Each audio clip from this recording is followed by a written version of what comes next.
முக்கிய செய்தி. சென்னை மாநகராட்சி 35% தொழில் வரி உயர்வை அறிவித்ததற்கு அதிமுக பொதுச் செயலாளர் எடப்பாடி பழனிசாமி கண்டனம் தெரிவித்திருக்கிறார். இது பற்றிய கூடுதல் விவரங்களை வழங்குவதற்காக செய்தியாளர் சாமுவேல் எபினேசர் இணைப்பில் இருக்கிறார்.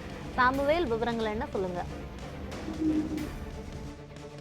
யுவராணி, அதிமுக பொதுச் செயலாளர் எடப்பாடி பழனிசாமி தனது எக்ஸ் பதிவில் ஒரு கண்டன அறிக்கையை வெளியிட்டிருக்கிறார். குறிப்பாக சென்னை பெருநகர மாநகராட்சி சென்னை வாழும் மக்களுக்கு புத்தாண்டு பரிசாக சுமார் 35% தொழில் வரி உயர்வை அறிவித்துள்ளதற்கு எங்களது கடும் கண்டனத்தை தெரிவித்துக் கொள்கிறேன் என்றும் அவர் தனது பதிவின் வாயிலாக தெரிவித்திருக்கிறார். கடந்த 2024, 2025 2.5 ஆண்டுகளில் முதல் தொழில் வரி உயர்வு அமல்படுத்த நேற்று சென்னை மாநகராட்சி மாமன்ற கூட்டத்தில் தீர்மானமானது நிறைவேற்றப்பட்டதாகவும் செய்திகள் வெளியானதை அறிந்து 45 மாத காலமாக விடியா திமுகவின் ஸ்டாலின் மாடல் ஆட்சி சென்னை மாநகரத்தில் முக்கிய சாலைகளில் அதாவது இருக்கக்கூடிய அண்ணா சாலை, பூந்தமல்லி நெடுஞ்சாலை, காமராஜர் சாலை, நெல்சன் மாணிக்க சாலை, வடபழனி போரூர் சாலை மற்றும் சர்தார் வல்லபாய் பட்டேல் சாலை மற்றும் இசிஆர் சாலை, ஓஎம்ஆர் சாலை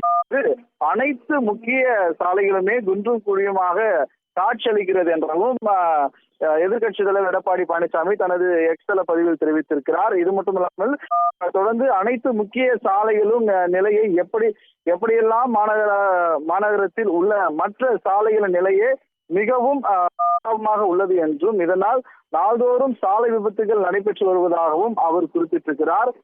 ஏற்கனவே சொத்து வரி, குடிநீர் கட்டண உயர்த்தப்பட்ட நிலையில் தற்பொழுது ஆண்டுதோறும் 6% வரி உயர்வு அமல்படுத்தும் என்று இவற்றோடு குப்பை வரி, கட்டிட அதாவது வரைபட கட்டணங்கள் உயர்வு மற்றும் உள்ளிட்ட பல்வேறு கட்டணங்களை உயர்த்தப்பட்ட நிலையில் இந்த தொழில் வரியும் தற்பொழுது உயர்ந்திருப்பதும், அதே போல இதனால் அரசு மற்றும் தனியார் நிறுவனங்களில் பணியாற்றி வருபவர்களுக்கு வணிகர்கள் என்று 75% மக்கள் பாதிப்புக்குள்ளாக கூடிய நிலை உருவாக்கி இருப்பதாகவும் அவர் தனது கண்டன அறிக்கையில் இதை பதிவு செய்திருக்கிறார். தொடர்ந்து மக்களின் சுமையை குறைக்கும் வகையில் உயர்த்தப்பட்ட தொழில் வரி உள்ளிட்ட அனைத்து வரியும் உயர்வையும் திரும்ப பெற விடியா திமுக அரசின் ஸ்டாலின் மாடல் அரசை வலியுறுத்துகிறேன் என்றும் அதிமுக பொதுச் செயலாளர் எடப்பாடி பழனிசாமி தனது அறிக்கையின் வாயிலாக தெரிவித்திருப்பது குறிப்பிடத்தக்கது. யுவராணி,